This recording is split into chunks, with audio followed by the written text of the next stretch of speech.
Okay, good afternoon, everyone. Once again, I thank you for being here today. Today I'll be talking to you about the challenges our government faces in trying to replace tactical combat aircraft with less funding. Just like we're affected by the current financial state of the world, the federal government is no different. Basically, the government has to replace aging hardware with fewer dollars. Now, since we work for a company that builds fighters, let's start there. First, you have combat aircraft, mostly F-16s and F-15s that were built 18 to 25 years ago.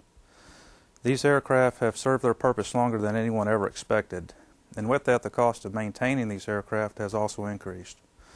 So you have aging aircraft that cost a lot of money to keep them flying. Well, what about the Army and Marine Corps? On the ground, our soldiers are wearing out their equipment faster than it can be replaced.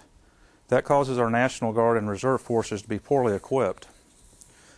If you assume that the current operations in Iraq and Afghanistan will continue for the next 5 to 10 years, then you could expect that the Marines and the Army will get most of the defense dollars.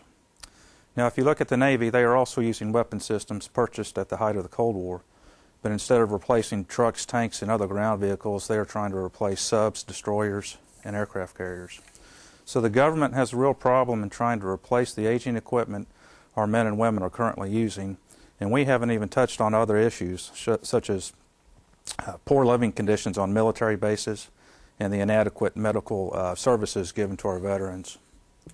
So each of the services are fighting for a smaller piece of the pie, and they have the same challenge. How do we replace aging assets at a lower cost? I think the Air Force has done a great job of justifying their budget request to Congress. Now, during the Reagan era, the armed forces basically got whatever they wanted.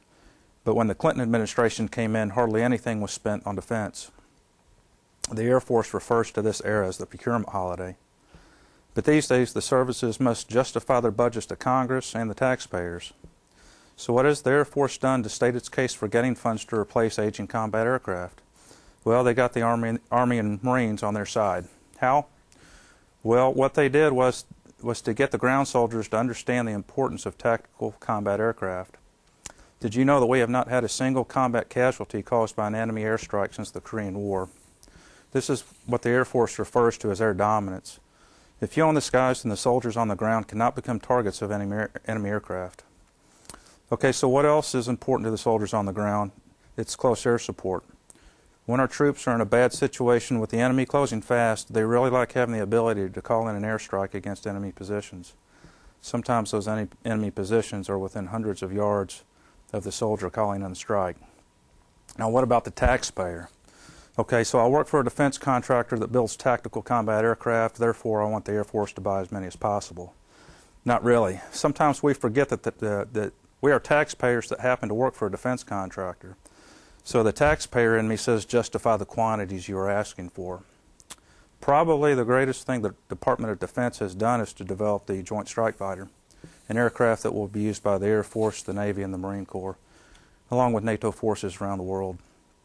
Imagine the savings. 1 development program compared to 3, 1 production line compared to 3, 1 engine program compared to 3. Now, as we all know, there is still a lot to prove on the Joint Strike Fighter program. They have to prove that they can be built better than any other combat aircraft ever produced.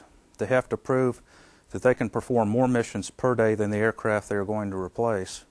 And they have to prove that the maintenance cost will be less than that of legacy aircraft.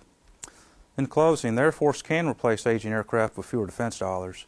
They can do it by making weapon systems more common with other services. They can do it by having partner nations share in the development cost. And they can do it by streamlining the procurement process, which currently takes way too long. Friends, this is something we do every day in our lives. It's nice to see the Air Force at least attempting to spend our money in the same manner that we would. Thanks for your time.